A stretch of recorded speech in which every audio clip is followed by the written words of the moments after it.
আমাদের কাছে বড় হলো দেশ এবং জনতা। কিছু মানুষের পরিচয় কেবল একটি মাটিতে সীমাবদ্ধ থাকে না, তাদের জন্মস্থান নিয়ে ইতিহাস কখনো স্পষ্ট কথা বলে, আবার কখনো রহস্যের কুয়াশায় ঢেকে যায়।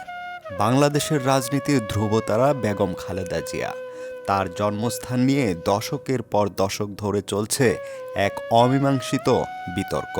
দিনাজপুর নাকি জলপাইগুড়ি, এই প্রশ্নের আড়ালে কি লুকিয়ে আছে উপমহাদেশের দেশভাগের কোনো দীর্ঘশ্বাস? আজ আমরা খুঁজব সেই হারিয়ে যাওয়া সময়ের গল্প। ভারতের পশ্চিমবঙ্গের জলপাইগুড়ি শহরের এক কোণে পড়ে আছে নয়াবস্তি। এই মহল্লার প্রবীণদের চোখে আজও ভাসে একটি মুসলিম পরিবারের গল্প, ইস্কান্দার মজুমদার আর তার ছোট মেয়ে খালেদা খানম। স্থানীয় বাসিন্দা ভোলা মণ্ডল আজও দাবি করেন, আমাদের বাড়ির উল্টো দিকের ওই জমিতেই জন্ম হয়েছিল তার। দলিল নেই, প্রমাণ নেই, আছে কেবল মানুষের মুখে মুখে বেঁচে থাকা গল্প। নয়াবস্তির মানুষের কাছে এই স্মৃতিটুকুই আজ তাদের ইতিহাস।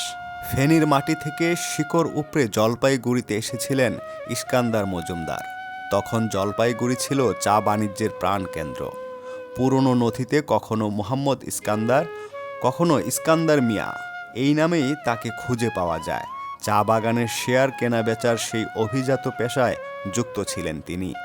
এখানেই তার সংসার, এখানেই তার সন্তানদের শৈশবের প্রথম অধ্যায়। কিন্তু ইতিহাস কি সবসময় নথিতে থাকে, নাকি কখনো কখনো তা মানুষের অভিবাসনের গল্পের সাথে মিশে যায়? অন্যদিকে বাংলাদেশের দিনাজপুর শহর দাবি করে নিজেদের অধিকার। প্রখ্যাত গবেষক মাহফুজ উল্লাহ এবং বিএনপির প্রকাশিত জীবনচিত্রে বলা হয়েছে খালেদা জিয়ার জন্ম দিনাজপুরে। কিন্তু গবেষণার গভীরে গেলে দেখা যায় এক বিশাল শূন্যতা। 1968 সালের ভয়াবহ বন্যা, দেশভাগের সময়কার বিশৃঙ্খলা আর নাগরিক বিনিময়ের স্রোতে হারিয়ে গেছে বহু মূল্যবান নথি। গবেষক গৌতম গুহরায়ের ভাষায়, আমরা অনেক খুঁজেছি, কিন্তু নির্ভরযোগ্য কোনো দলিল মেলেনি। ইতিহাস এখানে এসে এক বড় প্রশ্নবোধক চিহ্নের সামনে দাঁড়িয়েছে। জন্মভূমি জলপাইগুড়ি হোক বা দিনাজপুর, খালেদা জিয়ার জীবনের সবচেয়ে বড় পরিচয় তিনি একটি রাষ্ট্রের নেতৃত্বের প্রতীক।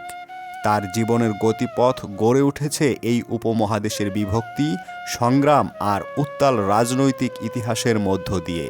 তিনি কেবল একজন ব্যক্তি নন, বরং একটি বিশাল জনগোষ্ঠীর রাজনৈতিক আস্থার নাম। তাই তার জন্মস্থানের বিতর্ক আসলে আমাদের এই ভূখণ্ডের অভিবাসন ও সময়ের পরিবর্তনের এক জীবন্ত দলিল। ইতিহাস কি সব সময় সঠিক উত্তর দেয়, নাকি কখনো কখনো কেবল গল্প হয়েই বেঁচে থাকে? নয়াবস্তির ধুলোমাখা রাস্তা কিংবা দিনাজপুরের শান্ত প্রান্তর, দুই জায়গাতেই মিশে আছে একই প্রশ্ন। খালেদা জিয়ার জন্মস্থান হয়তো কোনো দিন চূড়ান্ত উত্তর পাবে না, কিন্তু মানুষের ভালোবাসা আর স্মৃতির মাঝে তিনি যেখানেই জন্মান না কেন, তার কর্মই তাকে অমর করে রেখেছে। ইতিহাসের এই অমীমাংসিত গল্প কি আপনিও শুনেছেন? আপনার মতামত জানাবেন কমেন্টে।